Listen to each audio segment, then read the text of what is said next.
అందరికీ నమస్కారం అండి. అందరూ ఎలా ఉన్నారు? నేను చాలా బాగున్నానండి. మీ అందరూ కూడా బాగుండాలి. ఆ హరిహరాదుల యొక్క కృపా కటాక్షలు అందరూ కూడా కలగాలని కోరుకుంటూ మనం ప్రతి నెలా కూడా సంకటహర చతుర్థి అనేది చేసుకుంటూ ఉంటాం. సంకటహర చతుర్థి ప్రతి నెలా కూడా వస్తుందండి. ఎప్పుడు అంటే పౌర్ణమి వెళ్ళిన 3వ రోజు కానీ 4వ రోజు కానీ అంటే చవితి తిథి రోజున మనము చేసుకుంటాం కృష్ణపక్షంలో.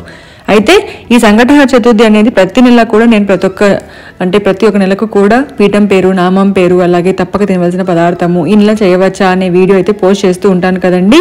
దాంతోపాటుగా ఇక నుంచి మన ఛానల్లో ప్రతి నెల కూడా పూజా విధానం కూడా తెలుసుకుందామండి. పూజా విధానం అంటే ఉదయం ముడుపు కట్టాలి, అలా దాని తర్వాత సాయంత్రం ముడుపు అనేది విప్పి దాంతో ప్రసాదం అనేది చేసి దేవుడికి నైవేద్యంగా పెట్టి ఆ నైవేద్యాన్ని మనం ఇంట్లో అందరం తీసుకోవాలి. బయట వాళ్ళకి నైవేద్యం అనేది పెట్టకూడదు. అయితే ఈ 2024లో మొదటిసారి అయితే వస్తుంది జనవరి నెలలో. అయితే ఈ సంవత్సరం చేయవచ్చా, అలాగే ఎప్పుడు అని కూడా తెలుసుకుందాం. చవితి తిథి చూసుకున్నట్లయితే 29వ తేదీ సోమవారం తెల్లవారుజామున నుంచి అంటే 6:16 నుంచి 30వ తేదీ వరకు అంటే పంచం పూర్తి ఉంటుంది. నైట్ అంతా కూడా మనకి చవితి తిథి అనేది ఉంటుందండి.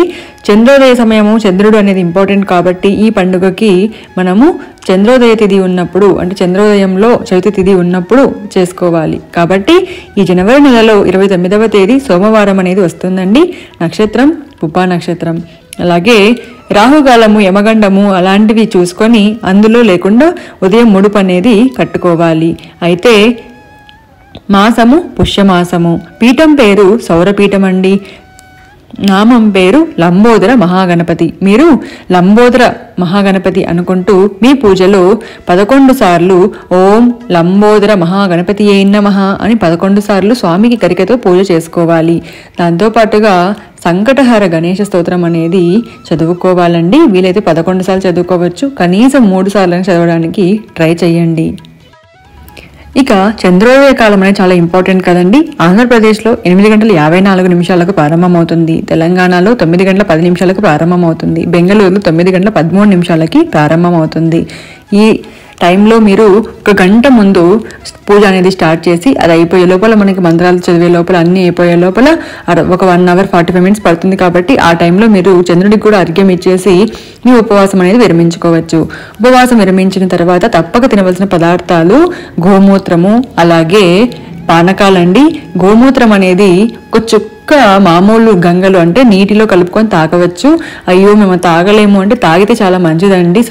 పాప నివారిణి అంటారు కదా, సర్వరోగ నివారిణి లాగా పనిచేస్తుంది మనకు గోమూత్రము. అలా తాగలేని వాళ్ళు పానకం అనేది మనం దేవుడికి పెడతాం కదండి, ఆ పానకం అనేది తాగి మనం ఉపవాసం అనేది విరమించాలి.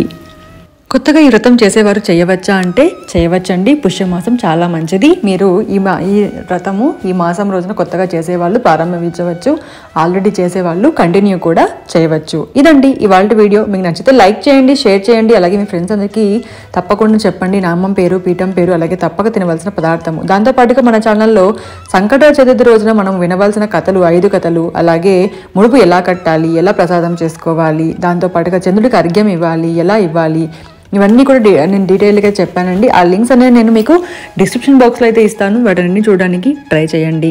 అందరూ కూడా బాగుండాలి, అందులో మనం కూడా ఉండాలని కోరుకుంటూ సర్వేజన సుఖినో భవంతు.